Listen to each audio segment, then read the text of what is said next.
এতিয়া অসমত এটা চৰকাৰ আছে য'ত বিজেপি UPPL AGP সকলো মিলি পেলাই এটা চৰকাৰ চলাই আছে আৰু BTCত যেটো আছে এটা ৰাইজে বিচাৰি পেলাই এটা পৰিৱৰ্তনৰ চৰকাৰ আনিছে আৰু আমি ইতিমধ্যে কাম হাতত লৈছো কোভিডৰ কাৰণে যথেষ্ট পিছ পৰি গ'ল কাম কৰা আৰু বিভিন্ন সমস্যাবিলাক লাহে লাহে সমাধান হৈছে যোৱা 30টা 40টা বছৰত উগ্ৰপন্থী সমস্যা আছিল বিভিন্ন সমস্যা আছিল সেইবিলাক লাহে লাহে সব সমাধান হৈ গ'ল আৰু এতিয়া আমি ৰাইজৰ কাম কৰিবলৈ ওলাইছো সো বিশেষকৈ প্ৰথমতে শিক্ষা আজি LP স্কুলৰ পৰা ইউনিভাৰ্চিটিলৈকে যথেষ্ট সমস্যা আছে সেইবিলাক সমাধান কৰাৰ কাৰণে কিছুমান আঁচনি আমি তৈয়াৰ কৰিছো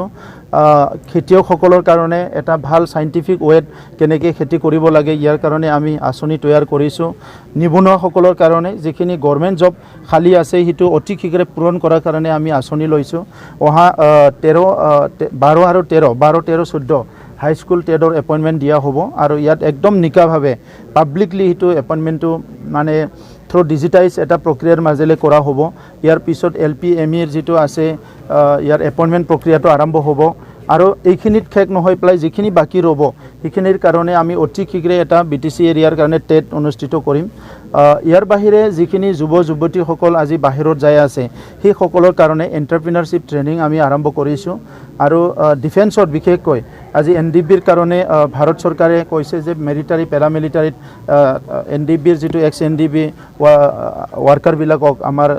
লৰা বিলাকক দিব আমি ইয়াত কৈছো কি সকলো জাতি জনগোষ্ঠীৰ যিবিলাক নিবনুৱা আছে সেই সকলো এপইন্টমেন্ট পাব লাগে অসমত 10000 পুলিশ এপইন্টমেন্ট হ'ব আৰু থাউজেন্ডস অফ মানে ভ্যাকেন্ট পোষ্ট প্যাৰামিলিটাৰী ফোৰ্সেছত আছে তো ইহতৰ কাৰণে আমি 28 ডিফাৰেন্ট প্লেसेस 28টা বিভিন্ন জায়গাত তেখেত সকলৰ মানে প্ৰি ৰিক্ৰুটমেন্ট ট্ৰেনিং কৰাৰ কাৰণে আমি এটা জায়গা বনাই আছো যত দৌৰিব পাৰিব তাত ৰিটেন টেষ্ট শিকিব পাৰিব হিবিলাক আমি কৰি আছো আৰু স্কিল ডেভেলপমেন্ট কমসে কম 100টা ঠাইত আমি স্কিল ডেভেলপমেন্ট কাম আৰম্ভ কৰিব বিচাৰিছো যিজন লৰা বা ছোৱালী আজি বাহিৰত যাই ফ্লাই